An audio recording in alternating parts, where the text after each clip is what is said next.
Hello guys, welcome back to our channel JayNJoy. I hope you're doing well. In this episode we're going to do a follow-up video on the e-scooter that I purchased a few months ago. I managed to use it every now and then the last few months, so I'm going to give you an insight on how it's been performing.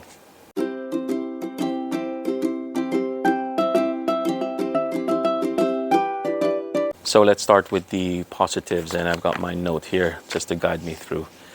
Its claimed miles is about 24 miles, but for me, I'm getting about 20 miles. As you know, the longer you use it, as the battery depletes, the range shortens a little bit. So I do about 20 miles for full charge. I usually commute to work. One way would take me about 2.5 miles, so about 5 miles return. And I'm able to use it about 4 times in a week before I fully charge it again. Power is not an issue. It's 500 watts. This is the Pure Air 3 Pro.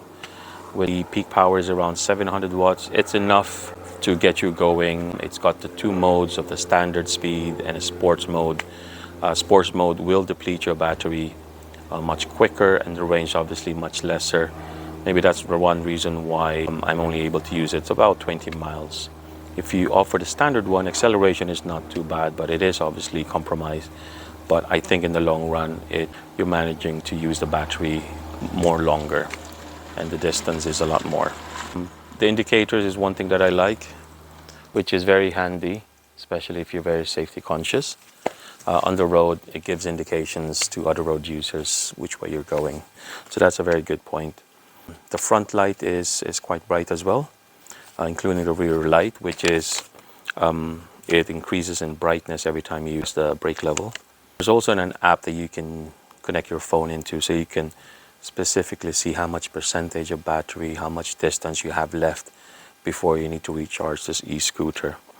And also the good thing with that is you can use the app traveling for longer distances. You can use it for cruise control, so you don't have to continually press on the speed level, which is here at the right hand side. It does get a bit tiring after a while if you keep on depressing it, especially if the road is a little bumpy. So you can make use of the app. You just need to purchase a separate phone holder. You put your phone there, you turn on the app, and then you can use cruise control much easier. The step board is wide enough for you to move around, get a good balance. So I've seen a few e-scooters which is the step board is a little bit narrower, but this one is, I think it's pretty much okay. And also the good thing is the handlebars of this one is wide enough to be a lot more steady. It's like riding a bike. Again, I've seen other e-scooters that the handlebars are a little bit more narrow, so you kind of like stand like that. But this one is more natural. You got better control. The wide handlebars is a good plus for me. The other thing I would probably say, I wouldn't say the negative, but the challenges that you can have to get a full charge. I usually charge it for about 6 hours. When you go down to about 1 bar left on the power indicator on the e-scooter, there is a significant drop in acceleration and climbing ability as well. It gets really, really slow. I use an extra light, one up front here, and something that I clip under my backpack if I use it. So it gives more visibility for me from other road users.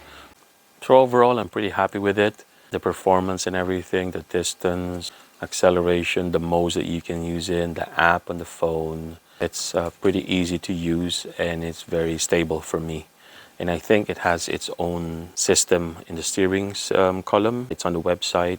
It keeps the steering wheel a lot more steady. When you turn to the right or left, it automatically guides itself back in the middle, so you don't get like wobbly feeling. Tried a few scooters before, even the paid ones from Lime and Voy. They're a little bit like jiggly in the steering wheel, but this one's a little bit more steady.